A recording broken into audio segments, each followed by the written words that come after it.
Welcome to the Real News Network. I'm Sharmini Pearce coming to you from Baltimore. SYRIZA party leader Alexis Tsipras claimed a jubilant victory for his party in Athens, Greece on Sunday.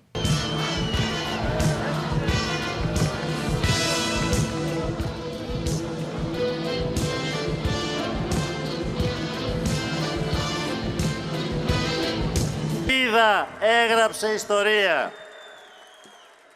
Ο κυρίαρχος ελληνικός λαός έδωσε σήμερα καθαρή, ισχυρή, αδιαμφισβήτητη εντολή.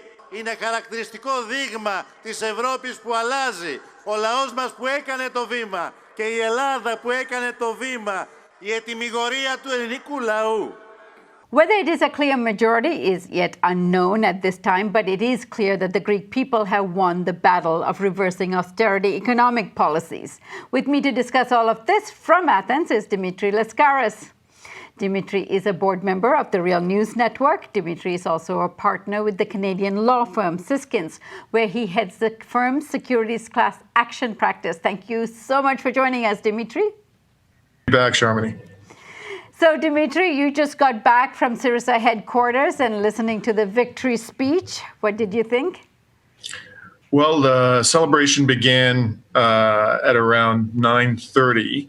At that point, a lot of journalists and SYRIZA supporters from around Europe, which I'll get into in a moment, were packed into a tent in a square across from the university in downtown Athens.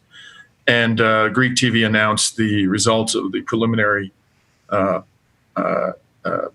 exit polls. And while I was standing there waiting for the results, I noticed, again, as I had on the first night, Thursday night when I attended the rally, sort of the pan-European mix in the crowd. There were three young Germans holding up signs, making it known that they were from Germany and they were supportive of SYRIZA.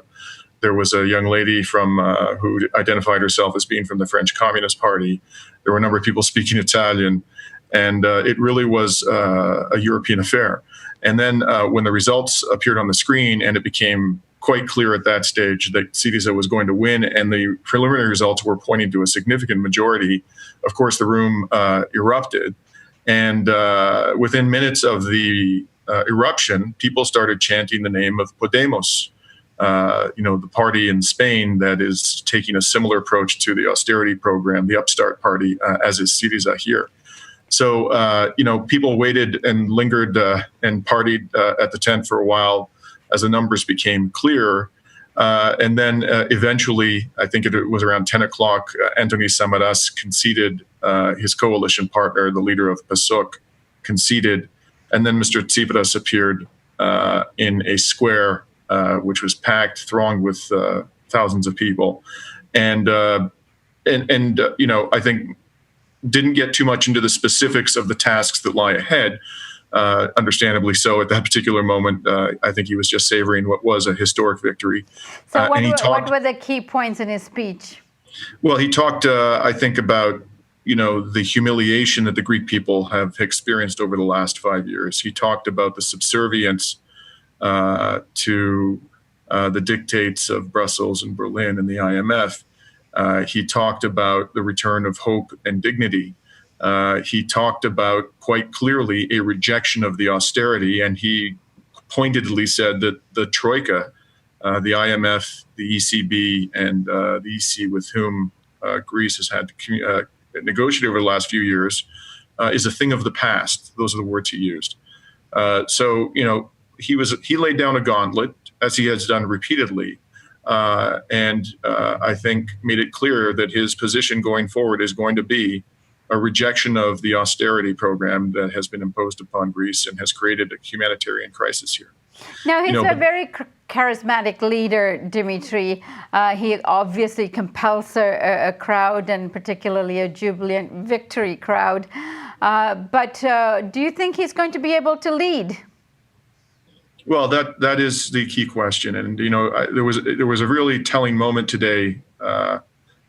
Earlier in the day, I attended at the polling station where he voted. It was an elementary school in a quiet side street in a quiet neighborhood of Athens, And outside this school, and I'm sure the neighbors were amazed to see this, there was this massive throng of international media waiting for him patiently, jostling for space. And when he arrived, this horde of journalists, of which I was a part, followed him upstairs into the voting room. And when he came down, they quickly came in down after him into the lobby where he stopped to make a speech. And the throng was so large that it was almost about to crush him. And he had this kind of bewildered and bemused look on his face, as though he was saying to himself, what have I gotten myself into? And, I think it wouldn't at all be surprising if that's precisely the question he's asking himself tonight. The task that lies ahead is a Herculean one. There are going to be a lot of people, in the halls of power in Europe who are not going to want to see SYRIZA succeed, not simply because of the implications it would have for the billions and billions of dollars that Greece owes to its creditors, but even more importantly, for the implications it might have for larger European economies such as Spain, and how the success of SYRIZA might inspire the Spanish people to put Podemos in power. Right, Dimitri, getting back to Greece, now it's at this point of the evening, it is still unclear whether Alexis Tsipras and SYRIZA will have a majority in parliament. Tell us more about the numbers involved. So the Greek parliament consists of 300 seats. The winner, in terms of the popular vote, gets a 50-seat bonus. So what this means, practically speaking, I'm just going to consult my little cheat sheet here. This is the most recent numbers that the government has released. The SYRIZA is projected to have 149 out of 300 seats. The New Democracy Party, really a devastating loss for them. They've been reduced to 77 projected seats. After that, the numbers drop off dramatically. The third place party, albeit at a great distance from SYRIZA and from New Democracy, is regrettably the Golden Dawn Party, the neo-Nazi party, half of whose leaders are in prison. And despite that fact, they managed to garner enough support to earn a projected 17 seats in parliament. And then the following party with a projected 16 seats close behind is Topotami, which means the river. This is a center-left centrist party that was formed last year, and its agenda is not entirely clear. I'll come back to that in a moment. After that, there's the Independent Greeks, which is a right-wing party, although not nearly as right-wing and as frightening as Golden Dawn. And followed by that is PASOK, which has been reduced to a projected 13 seats, and that was the coalition partner of New Democracy. So in this grouping, technically speaking, if SYRIZA were to eke out another one or two seats as the final votes come in, and I think we're now at about 75% of the votes having been counted, it would have a technical majority. The fact of the matter is, though, particularly when you're confronted by the contentious issues that this government is going to have to deal with, a one-seat majority is not adequate in order to implement your agenda. I mean, all it would take is for one of your party members, one of your parliamentarians to be sick or to resist and be unwilling to vote in favor of a particular legislative initiative for the whole thing to go awry. So the party would need, even if it achieved 151 seats, a coalition partner to give it a buffer, some zone of comfort within which to operate. Of the parties I mentioned, so there were four after New Democracy that would give SYRIZA that buffer. Golden Dawn is off the table. Obviously, this is a neo-Nazi party with which SYRIZA will want nothing to do. The most likely candidate is Topotami, which has, as I said, a projected 16 seats. And they have said clearly that they're open to having a coalition. The problem that could arise with Topotami is that it's said unequivocally that its number one priority is to keep Greece in the eurozone. And it would sacrifice, the noises it's making is that it would sacrifice on a number of important planks of the agenda of SYRIZA if it had to keep Greece in the eurozone. PASOK, of course, is another party which characterizes itself as center-left even to this day, although it was an enthusiastic supporter of the austerity program along with New Democracy. In theory, they could form a coalition partner, but I suspect that Mr. Tsipras and his colleagues are not going to want to bring them into the fold, given their support for austerity in the past. And then there's that interesting party I mentioned, Independent Greeks. They are viscerally hostile to the austerity program and would give SYRIZA all of the support that they might desire in terms of bringing an end to the austerity regime. However, there are other aspects of their agenda, Independent Greeks, which would conflict significantly with that of SYRIZA, particularly when it comes to the treatment of illegal immigrants or just ethnic minorities generally. I mean, this party, Independent Greeks, for example, wants an education system here to be built around Greek Orthodox principles. Again, these are things that are not going to be compatible with the agenda of SYRIZA, which happens to have a very anti-nationalistic perspective. However, as I say, at the end of the day, SYRIZA might be inclined to bite the bullet in that regard because they might think that it's more important for the people of Greece at this time that they have someone on their side who is adamantly opposed to the austerity program. And then one other party, the Communist Party, which might seem like a likely ally, and that SYRIZA and some of the leaders of SYRIZA actually came with a background in the Communist Party. Is that a potential ally?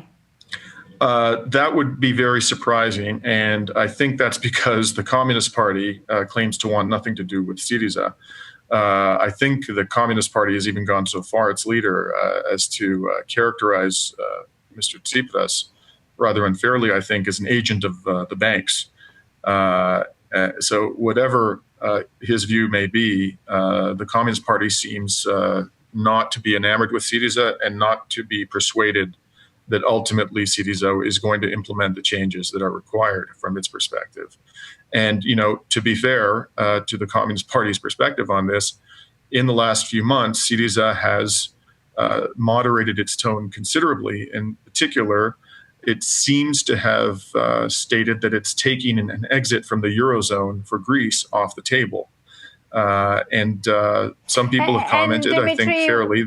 Dimitri, was that election strategy in order to go as far to the center as possible? Or do you think this is the nature of such parties coming to power?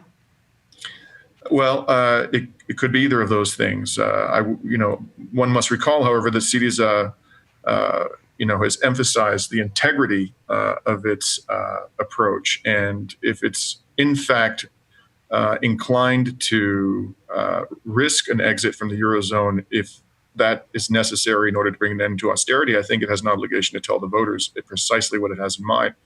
And also in terms of its negotiating leverage with the troika, if it's being told, if the party is saying publicly to its constituents that it is not going to even contemplate an exit from the eurozone, then that is going to diminish its leverage in its dealings with the troika.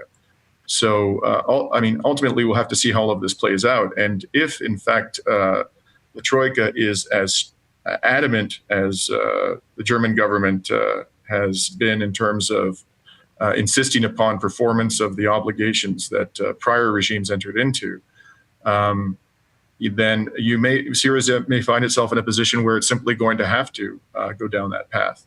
But officially, that option has been taken off the table. So the tricky thing is going to be, in going forward, how are they going to substantially relax the rigors of the austerity program if they aren't going to be willing to take that step? Now, having said that, there's a lot that the party can do for the good of the country without substantially relaxing the austerity program. And one of those things is to go after the oligarchy, and in particular, to break up the unholy relationship between the media and the banking industry and other industrialists in this country. It's hard to see why the troika would want to stand in the way of that. And even if that were the only thing that SYRIZA achieved during its tenure, the breakup of the oligarchy, that would be a dramatic change for the better in Greece going forward. And throughout this week, we saw lots of suffering Greeks, still waiting in food lines, still waiting in employment lines, still hoping that the situation will be changing. Did Tsipras address them in his victory speech? Absolutely. When I think he spoke about the national humiliation. And he couched it in terms of a humanitarian crisis. I think he and his colleagues remain deeply committed to ameliorating the suffering of the most vulnerable members of Greek society. And in that regard, he could make, the station of so many Greeks has been reduced to a condition of penury that he could make a very significant improvement in their lives without massive expenditures. In fact, some of them have been costed out. For example, restoring electricity to homes where electricity has been cut off because people were unable to pay their property taxes. And the figure that the party has calculated that these preliminary measures would cost is about 11 billion euros, which is a relatively small proportion, quite small proportion of the overall debt that Greece owes. And that money could be generated by fairly modest relaxation of the austerity regime. So he could make a very significant difference in people's lives, even without, radically altering the structure of the austerity regime. Right. I know it's very late for you there, Dimitri, so let's wrap up for now, and we expect you back tomorrow to give us some analysis of what's happening in Greece over the next few weeks to come. I look forward to it. Thank you, Sharmini. And thank you for joining us on the Real News Network.